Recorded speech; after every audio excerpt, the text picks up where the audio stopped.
Hey, what is going on, fiends and fiendettes, and welcome back to another fun-filled and exciting episode of John in the Box, the unboxing series where not only do I pull crap out of a box, but I also tell you a little bit about the crap that I'm pulling out of the box. And guess what we're pulling out of the box today? A big old Boba Fett.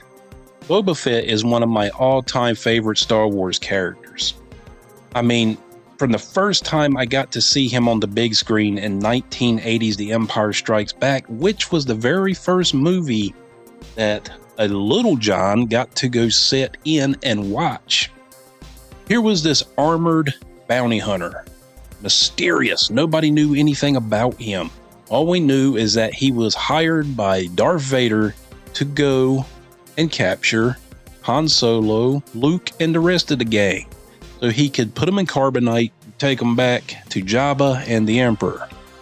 But I thought that Empire Strikes Back was actually the very first appearance of Boba Fett. I was wrong.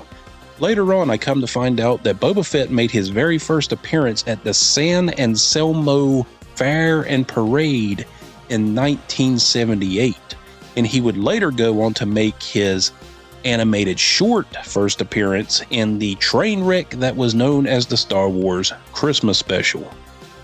Then from there, we got him in Empire Strikes Back. Then his very first comics appearance was in the old Marvel Comics Star Wars comics, Star Wars number 42. So there you go, a little bit of insight on the coolest mofo bounty hunter in the galaxy. But without any further ado, I'm sure you guys just want me to take this big old boy out of the box and let's have a look-see at him, huh? Let's do that. So I got old Boba Fett from our friends over at Dragon's Lair Comics, which is the best comic book store on the island of Oahu, and was ranked number 16 in the United States as the 16th best comic book store in America. But they don't just serve the Hawaiian Islands. They will also ship to you anywhere in the United States.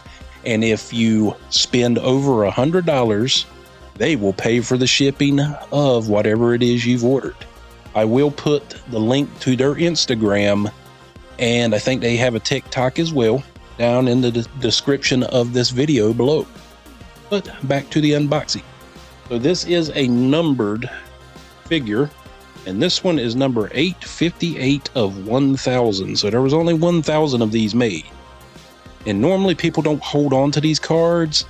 If you're a collector, do not throw these away, because sometimes the underneath of the actual statue where they've written the actual number, it's Sharpie and it could wear off over time. Just saying, hold on to these. Some people don't. Oh.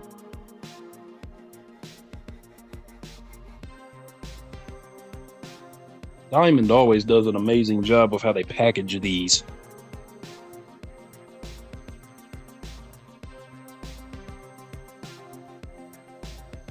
Sometimes. I have gotten some Diamond Select figures before that weren't packaged that great. But I will say their Star Wars line, they take great care in making sure that that is packaged nice and tight. But as you can see, inside the box, see how everything got his blaster supported by some foam, so you ain't got to worry about that breaking, the stand, which I believe is the carbonite chamber on Cloud City, what this stand is patterned after. But we will take a look. Yep, it is carbonite chamber where old Han Solo got put on deep freeze. And see what I mean down here with the numbering and stuff? I have had figures that when I've cleaned my shelves, stands, whatever, I accidentally put the statues and stuff back on there while the cleaning solvent hasn't completely dried, and it has erased the numbers from the bottom of the statues. I know, complete dumbass move on my part, but it's a mistake that you can make without even realizing it. So like I said, it is imperative. I will say it again. Hold on to these cards. I probably will say that 1,000 times before the end of this video. So he's obviously held to this stand by way of magnets, which I really enjoy that a lot of these statues are going towards this magnet stand now, because sometimes back in the past you used to get statues and those little pegs would break off just randomly. If you were especially trying to take them apart, if you were moving stuff around. Now, I want to get him out.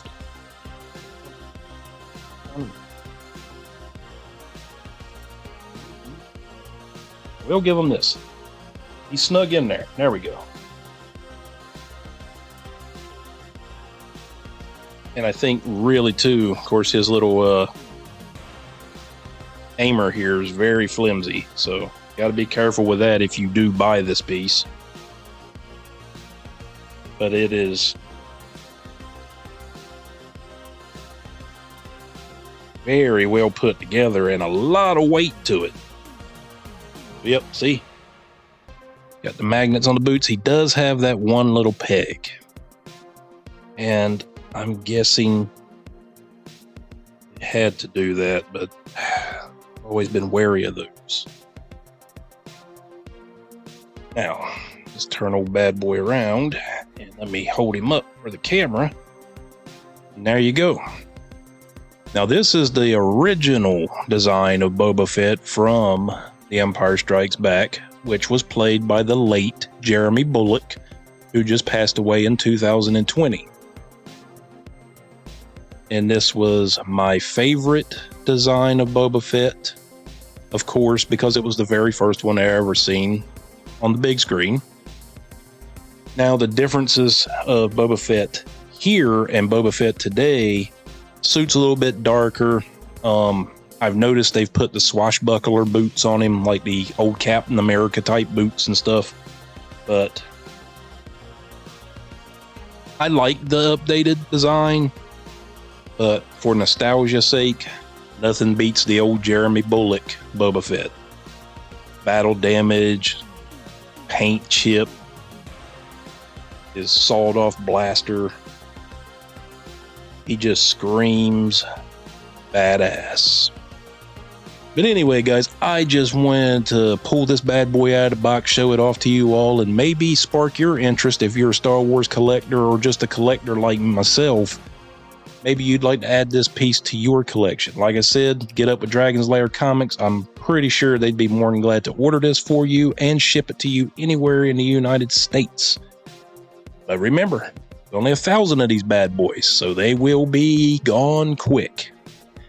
But if you guys enjoyed this video, any of our content, could you please hit the little subscribe button down there, Hadouken that notification bell, give us a thumbs up, leave us a comment or two. Hey, what do you think of this? Pretty badass, right? I think so. But as always, this has been your old buddy John, and I'll see you again next time. Woo-hoo!